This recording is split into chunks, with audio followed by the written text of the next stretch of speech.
Ghana have just finished their second match against England, and that is the second match of 2026 FIFA World Cup. But something happened, and I'll tell you why. So we remember just before the starting of the FIFA World Cup in 2026, so many rumors came and people were saying that the players of England are saying they are not going to shake Ghanaian hands when they're about to start the match, and they are not going to relate with Ghanaians in any way because Thomas Partey has something to do with their country and their ladies, and we know all those stories. Now, just before the start of the match today, when Ghanaian players were supposed to move around to shake the England players, Ghanaian players started moving, and one of the players from England deliberately refused to shake Thomas Partey. He shook all the players in Ghana except Thomas Partey that he didn't shake. But you see, the surprising thing that also happened is that one of the players again from England after the match went closer to Thomas Partey. He shook him, he hugged him, of course, and then he went ahead to encourage him. He gave him words of advice and told him, my brother, you should be strong in times like this because it's never going to be easy to go through all those things. And this is the classical definition of brotherhood. Even if Thomas Partey is guilty or not guilty, you see, at this point, we need to come to understand that people can be condemned for cases they have not even got themselves involved with. And we know these issues of England and other white people, when the black man goes to the place and the person is shining, a lot of things happen, a lot of accusation and all those stuff. All those stories have been happening for the past years. And we've had a lot of players who were accused of so many things. Even most of them even went on to prove their innocence. Even recently, it happens to Mane from Senegal. And we know all those stories. I don't want to talk about that. Let me focus on Thomas Partey now. You see, what actually happened is that I want us to watch this video and I'll tell you something very small. So you see that from the video, as the players were moving, everybody was shaking, everybody was shaking, everybody was shaking. And in fact, all the players were shaking their hands and they were happy. Ghanaian players were exchanging shake with the England people and they were all happy as the shaking continued. Thomas Partey got to Djed Spence. When he got to Spence, Spence deliberately pulled his hand down. He have just shake the last person. Instead of raising the hand to shake Thomas Partey, he pulled his hand down and refused to shake him. That do not end there. You come to understand that at the end of the match, you see, this one thing, there's a saying that allow God the maker to do it for you. If God have to fight the fight for Thomas Partey, this is how it's going to be.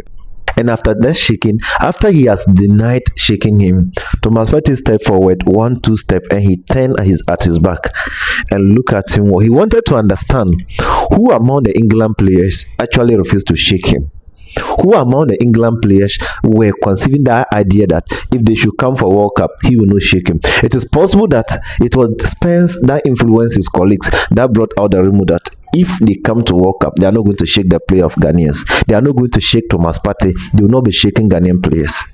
Why would FIFA ask players to shake before they go into the football? This is a tradition. This is something that unifies the players. It is the only thing that shows that even after the match, the players are still one and they all have one goal to win the match. There's no player that is an enemy to the other. It's just that you are opposing because you are going for something. The fact that you are in the field opposing doesn't mean that you are enemies. But today Spence have really proven himself that he is an enemy to Thomas Partey and that he is an enemy to Ghanaians. Ghanaians are following you, Spence. Ghanaians are part of your progress. It is not only your country or England that made you who you are today. If you come online, Ghanaians follow you. If you post in Ghanaian view, Ghanaian comments. So you don't come today to deny Thomas Partey all because they have an alleged cases that has never been resolved. We don't do things like that. You might have your own perception, you may have your own reasons, but at this point, what you have done to Thomas Partey, you should know that this is not only a harm to Thomas Partey, but also to all the Ghanaians and all the entire generations that will be arising from Ghana. You see, we Ghanaians, we defend our brother no matter where he goes and no matter who he is. As long as you have that Ghanaian blood in you, as long as you have that African trait in you, as long as you have that possession of coming from Africa, we never left you alone.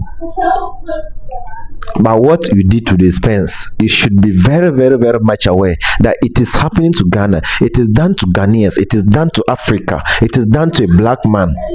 That is not all. There was another good aspect of the issue all over. You see, at the end of the match, another thing surprised me. Declan Rice came and he hugged Thomas Partey. In fact, when he hugged Thomas Partey, he made him to understand that, you see, in this life, there's nothing you do and people not complain. There's no way you progress that somebody will never be at the back wanting you to fall. Even though the case is still under judgment, but let's wait to see what the conclusion will be as the investigations also goes on. It isn't that he was going around searching for the ladies to do all sort of bad things with them. It is very possible that the ladies brought themselves and at the end they accuse him. I don't have much to say, but all I have to say is that you, Spence, go on with your career and move on, but you should be much aware that whatever you have done to our brother Thomas Partey, you have done it to Africa, you have done it to Ghana, and you have done it to the blacks. One day, one time, I don't wish you bad, but I know that Ghana, you will look for us. Even if you don't look for Ghana, you will look for Africa, and Thomas Partey is not left out. Until I bring you another update, I do advise you to stay tuned, subscribe to this channel, share this video to a friend, leave out a comment, and let me know your thoughts about this particular video.